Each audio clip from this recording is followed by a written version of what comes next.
রাধে রাধে বন্ধুরা, আপনাদের শ্রীচরণে আমার ভক্তিপূর্ণ প্রণাম রইল। আশা করি আপনারা গুরু গোবিন্দর কৃপায় সবাই ভালো আছেন, সুস্থ আছেন। অনেক দিন পরে ভিডিও নিয়ে আসলাম। আশা করি ভিডিওটি স্কিপ না করে পুরোটাই দেখবেন। আশা করি আপনাদের ভালো লাগবে। আর আমি অন্তঃসত্ত্বা থাকাকালীন যেভাবে গোপাল সোনাদের সেবা দিয়ে থাকি সেই ভিডিওটি আপনাদের সঙ্গে শেয়ার করছি। তো এটা হচ্ছে খুব সকাল, এখন বাজে হচ্ছে 5:30। তো 5:30টায় উঠছি সকাল সকাল। যেদিন শরীরটা সুস্থ থাকে সেদিন সকাল সকাল উঠে ভগবানকে সেবা দিই, আর যেদিন শরীর অসুস্থ থাকে সেদিনকে আর সেবা দিতে পারি না, যার কারণে আপনাদের ভিডিও দিই না অনেক দিন।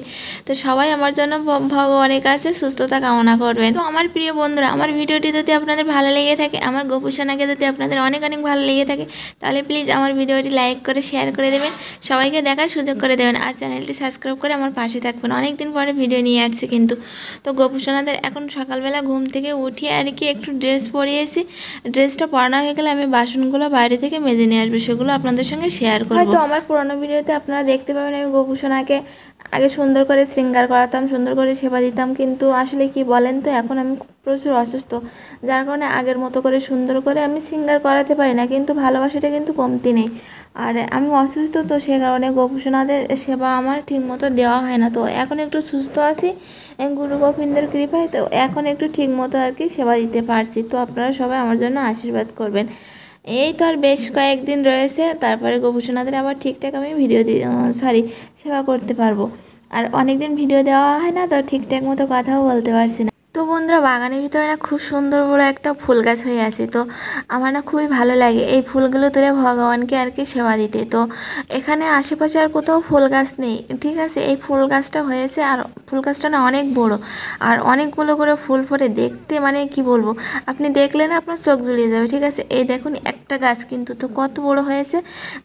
তো এই ফুলগুলো দেখতে খুব সুন্দর লাগে। তো আর ফুল তুলতে না আমার খুবই ভালো লাগে, ভগবানের সেবা দিতে। তো ফুল তুলতে এসেছি, তো ভেবেছি সুন্দর করে ভিডিও করে আপনাদের সঙ্গে একটু শেয়ার করি, ঠিক আছে।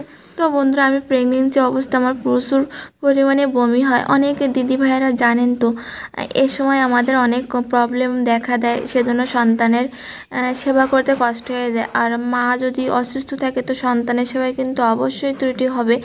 যেমন আমার মেয়ে রয়েছে, তো আর আমার গোপুসোনারও রয়েছে। তো আমি যখন অসুস্থ ছিলাম না, তখন আমার মেয়েকেও আমি খাওয়াতে পারতাম না, না খেয়ে থাকতো সারাদিন। আর আমার প্রভু, উনি তো অফিসে থাকেন, আর আমার পাশে শ্বশুর শাশুড়ি ওনারা গ্রামের বাড়িতে থাকেন। তো কর্মসূত্রে আর কি আমরা বাইরে থাকি, চাকরি সূত্রে। তো সে কারণে আমার পাশে কেউ নেই। তো গোপুসোনাদেরও সেবা দিতে ভীষণ কষ্ট হয়ে যেত, কি বলবো আপনাদের, বলে বোঝাতে পারবো না। তো আমার গোপুসোনা না বেশ 7 মাস অনেক কষ্ট করেছে। তো এখন একটু সুস্থ আছি।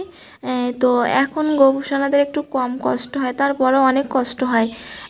আমি মা, তো আমি বুঝতে পারি। তো কি করব বলেন। তো এখন একটু বাজারে যাচ্ছি, হঠাৎ করে না গ্যাসটা ফুরিয়ে গেছে, গ্যাস শেষ হয়ে গেছে। তো বাজারে যাচ্ছিলাম একটা ইন্ডাকশন কিনবো বলে, ঠিক আছে। তো ইন্ডাকশন কেনা হয়নি, তো ভেবেছি যখন প্রসাদ পুজি হয়ে যাব আমি, তো তখন আর কি ইন্ডাকশনটা নেব, তাহলে বেশি ভালো হবে।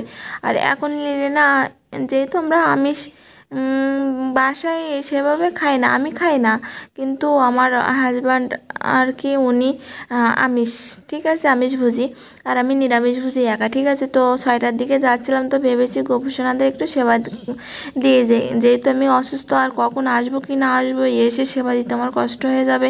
সে কারণে গোপুসোনাদের সকাল সকাল সেবা দিয়ে শয়নে দিয়ে নিশ্চিন্তে আর কি বাজারে গেছিলাম, ঠিক আছে। আর গোপুসোনা ওইভাবে থাকলে না একটা চিন্তা থাকতো ভিতরে, যে গোপুসোনা যে সেবা দিতে হবে পারবো কি না। আর সত্যি সত্যি আমি বাজারে যে একটু হাঁটা চলাফেরা করছিলাম, তো এ দোকান ও দোকান করছিলাম, আমি এসে আর কি বলবো, এসে মনে হচ্ছিলো যেন আমি আর বাঁচবো না, ঠিক আছে। তো ভালো হয়েছিল না, আমি গোপুসোনাদের সেবা দিয়ে শয়নে দিয়ে গেছিলাম। আর এখানে বাজার থেকে কিছু ফল নিয়ে এসেছি, আর এ সময় না ফল খেতে আমার একটুও ভালো লাগে না। আর ছেলের গোপুসোনার জন্য নিয়ে এসেছি খেজুর, আর গোপুসোনার খেজুর খেতে খুবই ভালো লাগে। তো ভিডিওটি এই পর্যন্ত, ভালো লাগলে কমেন্ট করবেন, ভিডিওতে ভুল ত্রুটি পেয়ে থাকলে কমেন্ট করবেন।